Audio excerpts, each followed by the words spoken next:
குழந்தைகள் தின விழாவை கொண்டாடப்படும் நம் நேருவின் கனவு, லட்சியம், கொள்கை இவை இன்றைய குழந்தைகளிடம் எவ்வாறு காணப்படுகிறது என்பதை நாடகம் வழியாக நடித்து காட்ட வருகிறார்கள் நம் 5ஆம் வகுப்பு ஆ பிரிவு மாணவிகள். நாடகத்தை காண்போமா?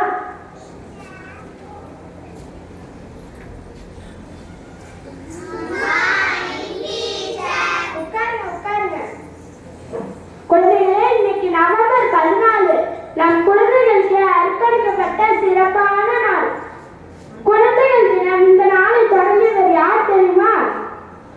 நம்ம நேரு மாமா. நேரு மாமாவோட கனவு என்னன்னு தெரியுமா? முதலில் நம்ம வீட்டில், பள்ளியில், தெருவில் உள்ள எல்லா குழந்தைகளையும் சமமாக நடத்தணும், அன்பு காட்டணும், கல்வி முக்கியம் என்பதை சொல்ல வேண்டும். இதுதான் நேருவோட கனவு.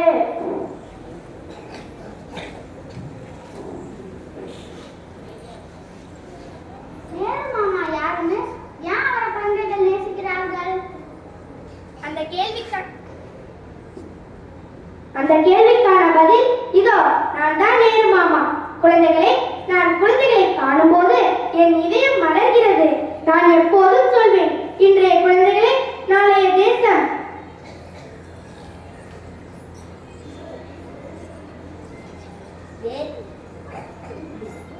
நேரு மாமா, இன்று குழந்தைகள் உங்களை நினைத்து பாடுகிறார்கள், ஆடுகிறார்கள், மகிழ்ச்சியாக இருக்கிறார்கள்.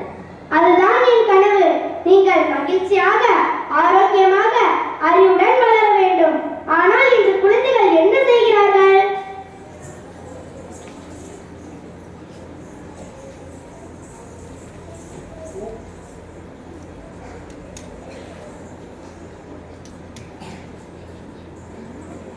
அருண், புத்தகம் எடுத்து படிடா. ஐயோ அம்மா, ஒரு லெவல் மட்டும் முடிச்சுட்டு வரேன். என் குழந்தைகள் இப்படி திரையுலகில் துளைத்து போனார்களா? ஆனால் நேரு மாமா, இன்னும் சில குழந்தைகள் உங்கள் கனவுகளை நிறைவேற்றுகிறார்கள்.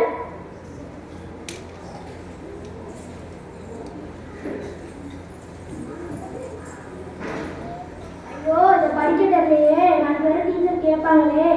நீ கவலைப்படாத, நான் உனக்கு சொல்லி தரேன். நகையிலும் இன்னாது இகழ்ச்சி, நகையிலும் இன்னாது இகழ்ச்சி, பகையிலும் பண்புள்ள பாடல்கள் மாட்டு, பகையிலும் பண்புள்ள பாடல்கள் மாட்டு.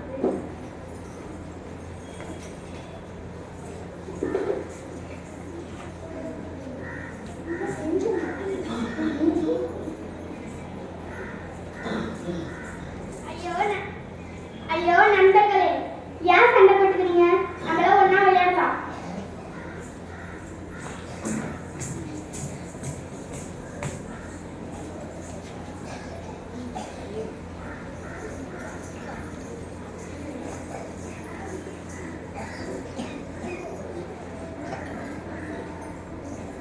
ஒரு குடம் தண்ணி ஊத்தி ஒரு பூ பூத்துச்சா, 2 குடம் தண்ணி ஊத்தி 2 பூ பூத்துச்சா, 3 குடம் தண்ணி ஊத்தி 3 பூ